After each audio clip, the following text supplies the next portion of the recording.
The next DuPont Award goes to a two-part investigative radio series that WNYC found, in which WNYC found a disturbing pattern in the New York Police Department's marijuana arrests. People arrested in the city's poorest neighborhoods were routinely targeted and illegally searched during stop and frisks by New York police. As a result, they were mischarged at a higher rate for misdemeanor marijuana possession without a factual basis to support the arrest. Reporter Ailsa Chang conducted extensive interviews with current and former police officers, prosecutors, defense lawyers, and dozens of young people for the story. These reports spotlighted racial disparities in marijuana arrests and prompted reform by New York state legislators. In this excerpt from WNYC's alleged illegal searches in the New York Police Department, Chang is on the street with a young man when a police car pulls up right in front of them. Antonio Rivera says he's the kind of guy police love to stop. What's going on, primo? He wears baggy jeans that hang low. His thick black hair is usually in braids. And he's half Puerto Rican, half black. Just the right shade, he jokes, to get any police car to roll right up to him. Look, they go right there being nosy. Yep. I think they're gonna hop out right now. Yep. A police car has just pulled up in front of us. Rivera holds his breath. The officers watch us for a minute and then drive on. Crazy. If I would have been here by myself, they would have hopped out, definitely. Rivera says the police stop him up to 5 times a month. In January, he was stopped and frisked right here at the corner of 183rd Street and Creston Avenue in the Bronx.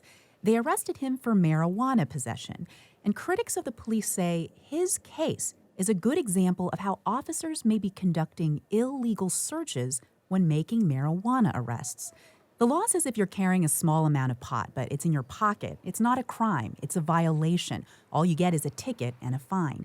It becomes a crime if you're smoking that pot or displaying it in public view.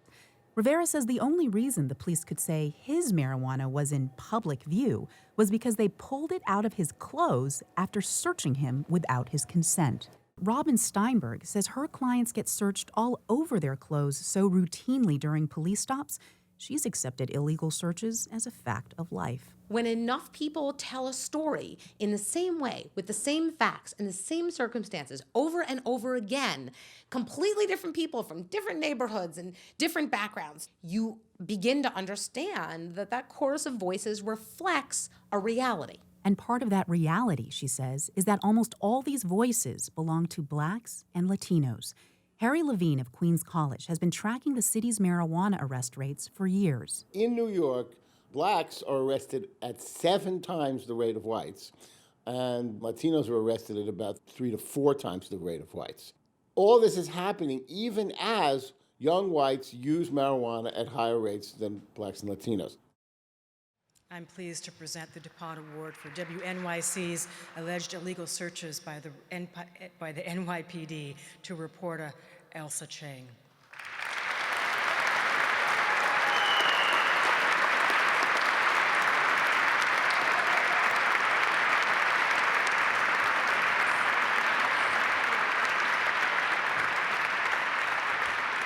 Thank you so much. We are so proud to be the ones representing public radio tonight, and it's really wonderful to be back here at Columbia Journalism School. 4 years ago, I had actually quit being a lawyer, which gave my parents a total heart attack, and enrolled as a student here to learn how to become a reporter.